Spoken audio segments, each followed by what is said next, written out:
di masa Rasulullah itu ada kejadian yang sama, Om. Oke. Kejadiannya adalah ada orang yang minta-minta pada Rasulullah. Oke. Maka Rasul bilang sebentar. Rasul nggak langsung ngasih nih. Rasul nyontoin kepada kita bahwasanya kita harus bijak dalam menolong orang. Oke.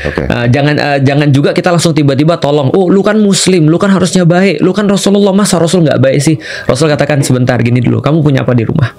Rasul katakan gitu. Itu Rasulullah. Itu Rasulullah. Nggak langsung bantu ya? Nggak langsung bantu. Kamu punya apa di rumah? Kan Rasul kan tahu ya seperti apa. Dan orang ini menariknya adalah dia lebih miskin daripada semua orang yang kita tahu kayaknya. Dia bilang gini, aku cuma punya 2 lembar kain. Oke. Rasul bilang bawa ke sini. Setelah 2 lembar kain ini dibawa ke sini, itu katanya adalah satu-satunya ada di rumahnya 2 lembar kain itu. Rasul bilang pada sahabat, siapa yang mau beli ini? Ada yang bilang, ya Rasulullah, saya mau beli dengan harga 1 dirham. Oke.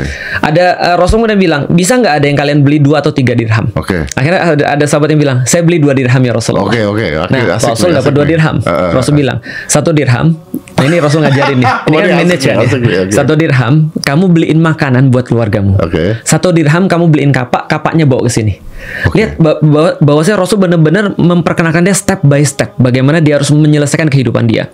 Menariknya lagi ketika dia sudah beli kapak bawa kepada Rasulullah, Rasul bilang sini kapaknya, Rasul ambil kayu, Rasul belah jadi 2. Lakukan seperti ini, tempatnya di situ.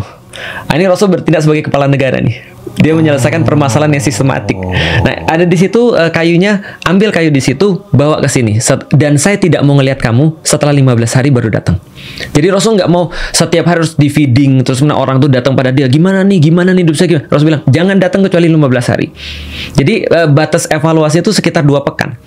Nah, itu bahkan ditunjukkan batas evaluasi. Berapa lama kita menilai orang itu serius atau tidak? Berapa lama kita nilai orang tuh mentalnya benar atau tidak? Atau ada sesuatu yang harus kita benerin terlebih dahulu? 2 pekan.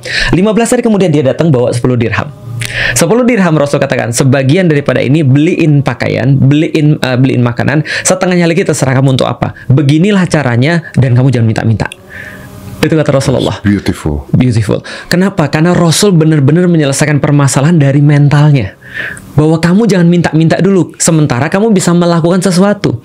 Karena ketika kamu masih bisa melakukan sesuatu, lalu kemudian kamu minta-minta, orang lain akan berpikir sesuatu yang lain. Nah, jadi bisa nggak sih kamu buat sesuatu itu supaya orang lain tuh nggak ada fitnah? Dan nanti endingnya, orang-orang ketika mendekati Rasul, bukan lagi untuk belajar agamanya. Betul. Tapi transaksional. Itu problematika. Nah, balik lagi ke masalah Gus Miftah misalnya. Nah, ketika orang datang sana misalnya, kita nggak tahu tentunya niat di dalam hati orang. Tapi ketika itu sudah terjadi terus-menerus, maka wajar aja ketika ada orang yang berpikir mereka datang ke sana memang untuk laris. Seperti misalnya kasus ketika kampanye partai.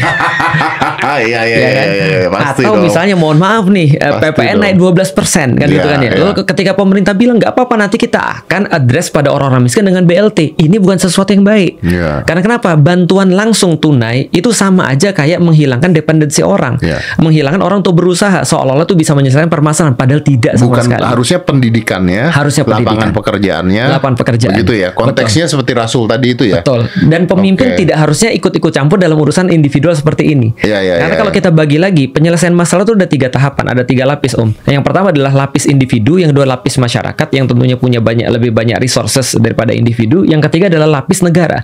Nah, lapis negara ini harusnya memberikan sebuah kebijakan. Kalau cuma pemimpin negara nolongin orang, itu Om Deddy juga bisa. Nah, balik lagi kepada orang yang nyamar tadi jadi seorang ini. Nah, maka yang membedakan cuma satu, intention itu aja. Dan intention yang tahu kita. Hanya saja ketika intention itu yang tahu kita, itu kadang-kadang terlihat juga ke depan publik. Tapi kelihatan. Orang bisa ngerasain intention itu. Salah satunya adalah dengan apa yang dia lakukan setelah itu misalnya. Makanya kadang-kadang ada orang yang kelihatan dia humble, tapi orang tahu.